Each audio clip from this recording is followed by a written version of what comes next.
U.S. military is about to unleash its biggest strikes yet. On Iran. For the first time in nearly 2 weeks, the skies over Iran went quiet overnight. No explosions reported in Bandar Abbas, no strikes on Qeshm Island. An Iranian health ministry spokesperson posted online that the country had, in his words, a peaceful night. On the surface, that sounds like good news. Like maybe the worst of it is over. It isn't. Because at the exact same moment Iran was reporting its first calm night in nearly 2 weeks, President Trump was sitting down with his top military advisors and cabinet officials behind closed doors to map out what comes next if the talks currently underway don't produce results. And what's being discussed in that room isn't a ceasefire extension. It's the possibility of an even bigger wave of strikes than anything that's already happened. A pause isn't always the end of a storm. Sometimes it's the eye of one.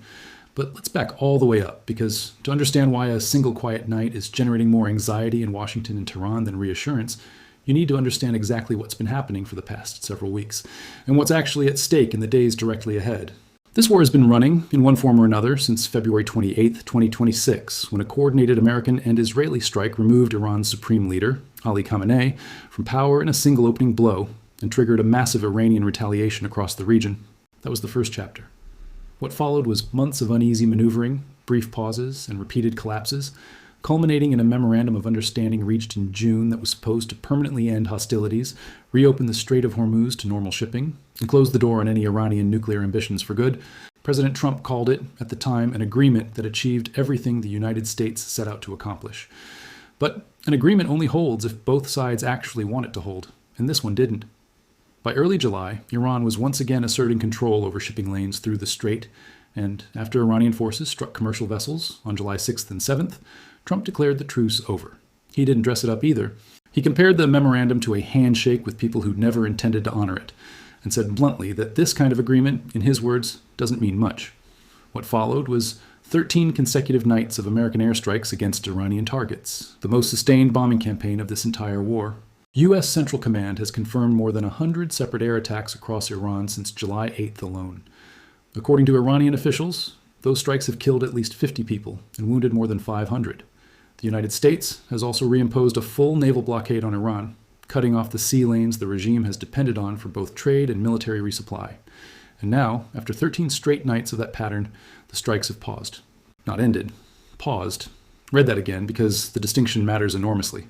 Trump himself has said the exit strategy from this war could come through one of exactly two paths: a diplomatic deal or continued military action. He said publicly that he believes Tehran is, in his words, getting more serious about negotiating. But in the same breath, sources close to the administration describe him meeting with senior officials specifically to plan for escalation if those negotiations don't produce something real and fast. That's not the posture of a government that thinks the war is winding down. That's the posture of a government giving diplomacy one last narrow window before falling back on the largest strike option currently on the table. And that option has been building for weeks, visibly, in ways that are impossible to hide from satellite tracking and open-source flight data. Multiple B-2 Spirit stealth bombers have been observed departing White Man Air Force Base in Missouri for staging positions at Diego Garcia in the Indian Ocean, a remote but strategically vital island that puts the B-2 within striking range of Iran while keeping it well outside the reach of Iranian retaliatory missiles. This is not a minor detail. The B-2 fleet is one of the smallest and most expensive assets in the entire American arsenal, each aircraft representing well over $1 billion of investment. And moving multiple airframes to a single forward base is, on its own, a form of signaling that few other military moves can match. The reason the B-2 matters so specifically in this fight comes down to one weapon system: the GBU-57 Massive Ordnance Penetrator, a 30,000-pound bomb purpose built to punch through layers of rock and reinforced concrete before detonating deep underground. The B-2 can carry 2 of these at once, and it remains the only aircraft in the U.S. inventory certified to deliver them operationally. That's critical here because Iran's most sensitive nuclear and missile infrastructure isn't sitting exposed on the surface where conventional weapons can reach it easily. Facilities like Fordo were deliberately built into mountainsides on the assumption that airstrikes could never touch them. The GBU-57, delivered by a B-2, is the one tool in the American arsenal specifically engineered to prove that assumption wrong. When B-2s start massing at a forward staging base while diplomatic talks are simultaneously described as fragile, that combination is not subtle to anyone paying attention. Alongside the bombers, F-16CJ Wild Weasel squadrons have been tracked arriving in the region, fresh off transatlantic flights from bases including Spangdahlem in Germany, joining F-35 strike fighters already positioned across multiple services. The Wild Weasel's entire mission is suppression of enemy air defenses. These aircraft carry the AN/ALQ-213 threat warning and targeting system paired with AGM-88 HARM missiles, weapons that passively hunt for enemy radar emissions and lock onto them the instant a radar operator powers up his system, often before he even knows he's been detected. Pairing Wild Weasels with stealth bombers and F-35s isn't a random assortment of hardware sitting in a holding pattern. It's a complete kill chain. The Wild Weasels blind the air defense network first. The F-35s provide strike capability and cover, and the B-2s, once the sky is effectively deaf and blind to their approach, deliver the one payload in the American arsenal built to reach what nothing else can. None of this is improvised, and none of it happens on short notice. Moving a bomber wing and a Wild Weasel squadron, along with every piece of fuel, maintenance, and munitions support they require, into a forward theater takes weeks of coordinated logistics, not a single phone call. Sea lift can move heavy equipment, but cargo ships crossing an ocean at roughly 25 knots take weeks to arrive, so anything considered time-critical moves by air instead. That's exactly what open-source flight tracking has shown over recent days. A continuous flow of aerial tankers, C-17 and C-5 cargo aircraft, and fighter squadrons converging on the region, with tanker chains, holding position at altitude to keep everything else fueled and moving. That kind of sustained airlift bridge isn't built for a single night strike. It's built for a campaign designed to run for as long as leadership decides it needs to. And unlike the strike campaign itself, which can pause overnight without any lasting cost, that logistics buildup doesn't reverse quickly. Once tankers, cargo aircraft, and support crews are staged forward in the numbers currently being tracked, standing them back down and sending them home is itself a multi-week undertaking, which means the hardware currently in place will remain available and ready regardless of how the next several days of diplomacy unfold. So why the pause right now, at this exact moment? The honest answer is that it likely has less to do with any change of heart in Tehran, and more to do with the mechanics of negotiation itself. A pause creates space for talks to actually happen without incoming fire complicating every conversation. It also, uncomfortably, creates space for Iran to do something it has repeatedly used previous lulls to do throughout this war: reconstitute. Targeting imagery from earlier phases of this campaign has repeatedly shown excavation equipment moving in after American strikes hit deeply buried missile bunkers, clearing debris and reopening bunker entrances, so launchers can be rolled out, used, and pulled back underground before the next wave of strikes arrives. Every pause in this conflict so far has been followed, eventually, by exactly that kind of quiet rebuilding. That history is precisely why American officials are reportedly treating this quiet night with caution rather than relief, and why intelligence and reconnaissance assets across the region are, by most accounts, still actively watching for exactly that pattern rather than standing down alongside the strike aircraft. This is the part most people miss entirely when a single quiet night makes headlines. The underlying pressure hasn't gone anywhere. Global oil markets have already priced in just how serious this conflict has become. Brent crude, the benchmark that ultimately shapes fuel prices on nearly every continent, has climbed above $100 a barrel in recent trading, a level not seen in years, driven directly by fear over what continued disruption to the Strait of Hormuz means for global supply. Inside the United States, average gas prices have pushed well past $4 a gallon. Daily shipping traffic through the Strait, which averaged roughly 130 vessels a day before this war began, has in recent weeks dropped to single digits on some days, as insurers and shipping companies simply route around the risk entirely. That's the kind of economic pressure that reaches people who have never thought about Hormuz, Bandar Abbas, or Keshem Island in their lives, and it's continuing to build regardless of whether bombs fell last night. Now let's talk about how this conflict has spread well beyond just the United States and Iran directly, because that expansion is precisely what makes the current moment so combustible. Iran's Houthi allies in Yemen have announced their own blockade, this time targeting Saudi shipping in the Red Sea, a direct escalation from their earlier threats against international commercial vessels more broadly. In response, Saudi airstrikes reportedly hit the port city of Hodeidah, a major Houthi stronghold, injuring at least one worker at a telecommunications facility there. United Nations Secretary General Antonio Guterres has publicly said he is, in his own words, deeply alarmed by the pattern of Houthi attacks now unfolding alongside the broader Iran conflict. Separately, drone strikes have targeted a northern Iraqi city where American forces are stationed, another sign that this war's geography keeps expanding well beyond its original borders. Kuwait, Bahrain, and Jordan have all reported intercepting Iranian missiles or drones in recent weeks. And it was an Iranian strike that killed American service members inside Jordan that triggered one of the sharper recent waves of U. S. Retaliation. A wave U. S. Central Command explicitly described as intended to swiftly punish Tehran for those deaths. Read that carefully, because it changes how this entire conflict should be understood. This is no longer a contained exchange between two capitals. It's a regional war with multiple active fronts, multiple governments now directly targeted or drawn into retaliatory strikes, and a growing number of countries with no direct stake in the original dispute, finding themselves inside its blast radius anyway. What started as a bilateral confrontation over a nuclear program and a shipping lane has become something closer to a web, one where a single incident almost anywhere along its edges, a Houthi missile in the Red Sea, a drone over northern Iraq, a fast boat near the strait, carries the potential to pull the two original combatants straight back into open war, regardless of what either government's negotiators are saying behind closed doors at that exact moment. To understand why the buried target question matters so much right now, it helps to go back even further than February. In June of 2025, the United States carried out a separate, earlier round of strikes against 3 of Iran's core nuclear sites: Fordo, Natanz, and Isfahan. American officials described the damage at the time as extremely severe, claiming Natanz had been destroyed outright, and that Fordo and Isfahan had suffered major damage, setting Iran's nuclear program back by roughly 2 years. Iran disputed that assessment almost immediately, describing the damage as serious but far from irreversible. Independent assessments landed somewhere in between, with a leaked intelligence report suggesting the delay might be measured in months rather than years, and international inspectors describing the damage as enormous without confirming the program had been permanently ended. By February of 2026, Trump himself had reversed his earlier claims that the program had been obliterated, saying instead that Iran was already rebuilding. That reversal became part of the stated justification for the opening strike that launched the current war. The lesson embedded in that history is simple and directly relevant to what's happening right now. Previous American strikes against Iran's nuclear infrastructure have degraded it, sometimes significantly, but have not reliably ended Iran's ability or intention to rebuild. That's precisely why a heavier weapon, delivered by the one aircraft purpose-built to reach targets buried deepest, is back on the table today. If the current pause collapses, the strike option reportedly being discussed in Washington isn't just about punishing Iran for the last 2 weeks of fighting. It's about trying, for what would effectively be the second time, to permanently close a door that previous strikes only partially shut. The human toll of this latest phase is also worth sitting with directly, rather than letting it get lost beneath hardware and strategy. More than 50 people have been killed and over 500 wounded inside Iran since this round of strikes began on July 8th, according to figures released by Iranian officials.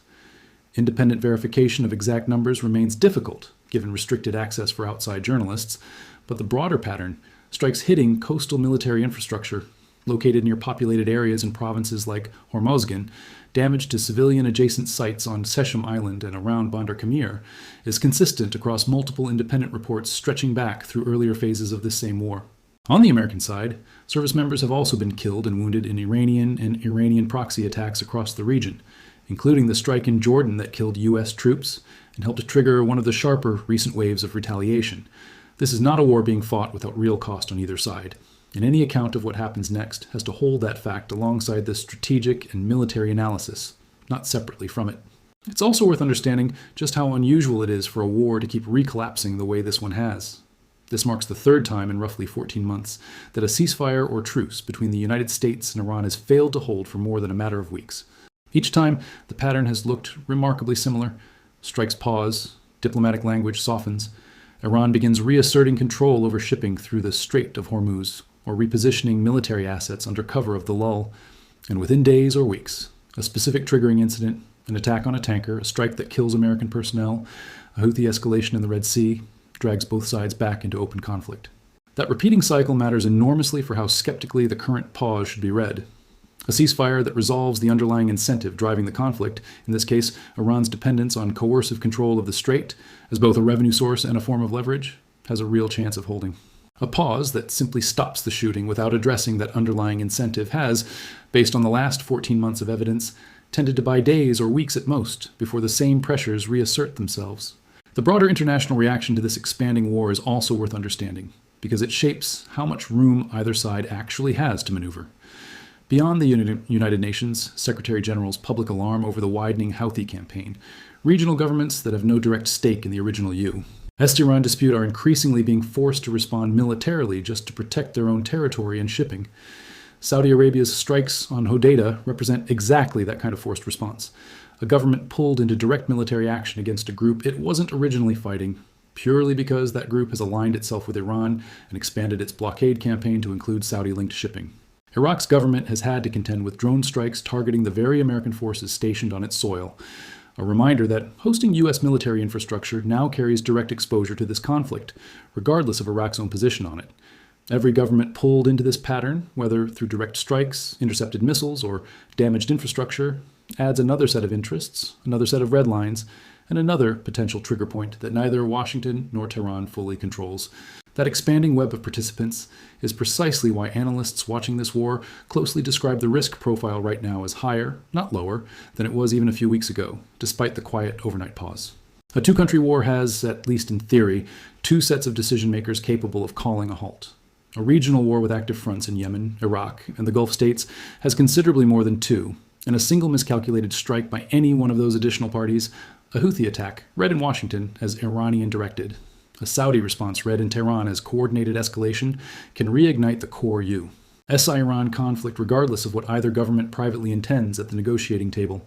There's a domestic political dimension inside the United States that shapes how much runway any escalation actually has, and it's worth understanding clearly. Congress has already approved substantial funding specifically tied to sustaining this campaign, even as a competing effort, a war powers resolution aimed at forcing an end to U.S. involvement, passed narrowly in the House before dying in the Senate.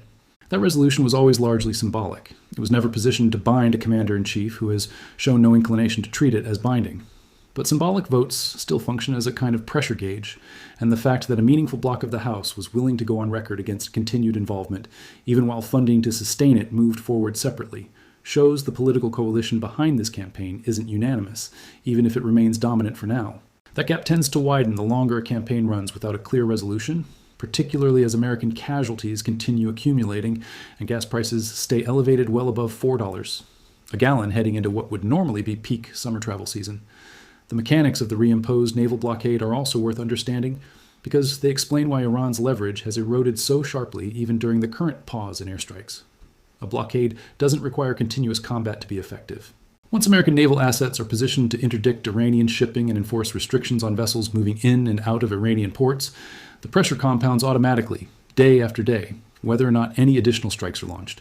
That's part of why officials in Washington can afford to let this current pause continue for now, without feeling like they're surrendering the initiative. The financial and military pressure keeps building in the background, regardless of whether bombs fall tonight, which is precisely what gives the current diplomatic window its urgency from Iran's side rather than America's. Tehran doesn't have the luxury of simply waiting the blockade out. Every additional day without a resolution is a day where its access to trade, resupply, and revenue from the Strait continues shrinking. And that asymmetry is exactly what negotiators on the American side are reportedly counting on to produce a real deal rather than another temporary lull. It also helps to understand why the Strait of Hormuz specifically keeps functioning as the fault line this entire war snaps back to, again and again. It's a narrow waterway, at its tightest point only a couple dozen miles wide, separating Iran's southern coast from Oman and the United Arab Emirates. For decades, it has been the single most important oil choke point on the planet, simply because there's no practical substitute for it. Pipelines can carry some volume around the strait, but nowhere near enough to replace what normally moves by tanker through it every day. That geography hands Iran a form of leverage that has nothing to do with the size of its economy or the strength of its conventional military. It doesn't need to defeat the U.S. Navy to matter. It only needs to make transit through the strait unpredictable enough that insurers and shipping companies treat the risk as unacceptable, which is exactly what's happened as daily traffic has collapsed from roughly 130 vessels a day before the war to a fraction of that now. That's the entire logic behind Iran's repeated attempts this year and in prior years to assert control over which ships move through the strait and under what conditions. It's also exactly the leverage the June Memorandum of Understanding was supposed to permanently strip away by reopening the strait to normal international transit. The fact that Iran kept asserting control over shipping even after that agreement was signed is, according to multiple accounts of how the truce unraveled, one of the central reasons it collapsed as quickly as it did, and it's the same underlying dynamic that makes the current pause so difficult to trust without real structural change behind it. Now here's where three separate pressure tracks are converging on Iran right now, and it's the convergence of all three at once, not any single one alone, that makes this specific moment more volatile than earlier phases of the war. The first is financial. Iran's leverage over the Strait of Hormuz has always rested on its ability to make transit dangerous and unpredictable enough that shipping companies and insurers treat the risk as unacceptable. The renewed naval blockade, combined with the collapse in daily shipping traffic, is starving Iran of exactly the kind of revenue and coercive leverage it depends on. Every day that traffic through the strait stays suppressed is a day the regime cannot easily recover financially. And unlike a single night of strikes, that financial pressure doesn't pause just because the bombers stayed on the ground. The second is military. 13 consecutive nights of strikes, more than 100 separate attacks, have systematically degraded Iran's coastal radar networks, missile storage sites, drone infrastructure, and air defenses. Iran still retains ballistic missiles, drone stockpiles, and fast attack boats. That much is proven by the fact that Kuwait, Bahrain, and Jordan are still intercepting incoming fire. But retaining a capability and retaining the ability to use it effectively against a systematically blinded air defense network are two very different things. And every additional night of Wild Weasel and bomber operations makes the next night's strikes incrementally easier and more precise than the one before it. That degradation compounds over time in a way that's difficult to reverse even during a pause.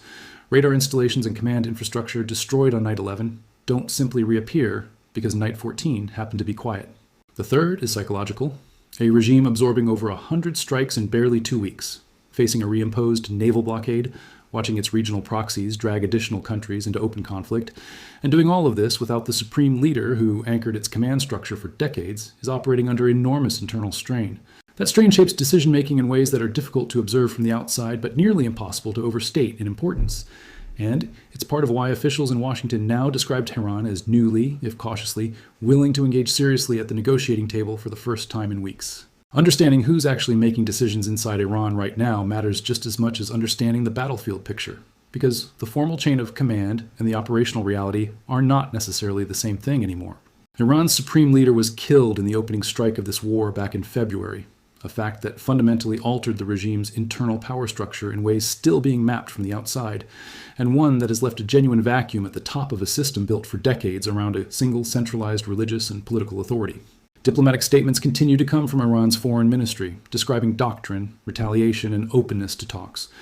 But the operational decisions, which targets to hit, how far to push retaliation through proxies like the Houthis, whether to actually honor a pause in fighting, appear to run substantially through the Islamic Revolutionary Guard Corps, whose commanders control much of Iran's missile forces, its regional proxy network, and its economic interests tied directly to control over the strait.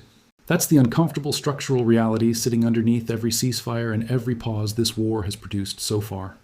The people with the clearest institutional incentive to keep this conflict alive are not necessarily the same people signing off on negotiations. And that gap is one of the central reasons this war keeps collapsing back into open conflict every time it looks like it might be winding down. So where does this actually go from here? The honest strategic assessment, stripped of both sides' preferred narrative, looks like this. The United States currently holds the operational initiative. Its air campaign has degraded Iranian capability night after night for nearly 2 weeks straight.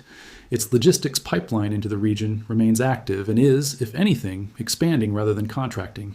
And its political leadership is now openly discussing what a larger strike option looks like if the current diplomatic window closes without results. Iran, meanwhile, is doing what it has done at nearly every previous inflection point in this war, signaling openness to talks while its regional proxies simultaneously widen the conflict elsewhere.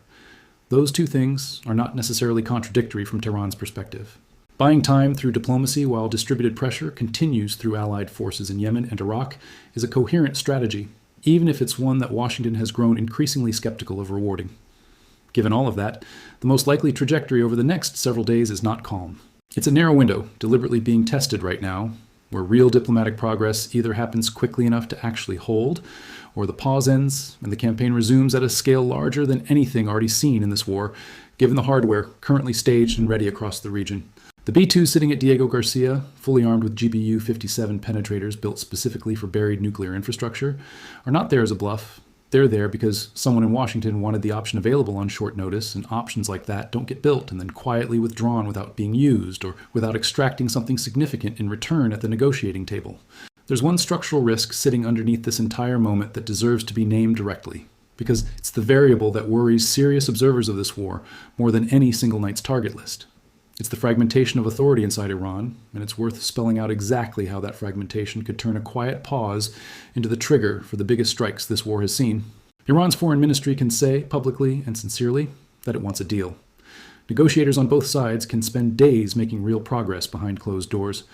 And none of that necessarily controls what a Houthi commander in Yemen decides to do with a stockpile of missiles, or what an IRGC unit stationed near the strait decides constitutes a legitimate response to a perceived provocation. When operational decision-making has migrated away from a single, coherent chain of command toward a looser network of institutions and proxies with overlapping but not identical interests, a single unauthorized or semi-authorized action can undo weeks of careful diplomacy in a matter of hours. Washington doesn't have the luxury of waiting to determine which faction inside Iran actually ordered a given strike before deciding how to respond to it. In practice, any strike gets attributed to Tehran as a whole, whether or not Tehran's negotiators actually sanctioned it. And that attribution is precisely what could turn the current pause from the beginning of an actual peace into the prelude for the largest single wave of strikes this war has produced. And that's exactly where things stand right now, in this exact tense moment with the whole region watching closely to see which direction it finally breaks. One quiet night, reported almost with relief by Iranian officials online. A closed-door meeting in Washington, reportedly focused not on standing down but on what a bigger strike option actually looks like if talks stall. A B-2 fleet sitting fueled and armed at a forward base built specifically to reach the targets that have survived every previous wave of this war intact.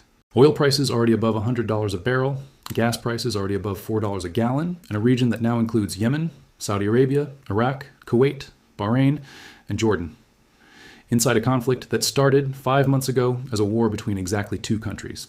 Whether the next chapter is a negotiated deal that finally holds or the biggest wave of strikes this war has produced yet, is being decided right now, behind closed doors, by people whose actual intentions the rest of the world won't fully understand until after they've already acted.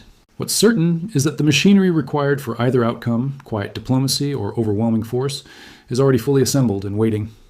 The only open question left is which lever finally gets pulled first, and how much longer that decision can realistically be delayed before the pressure building on every side of this conflict makes the choice for them.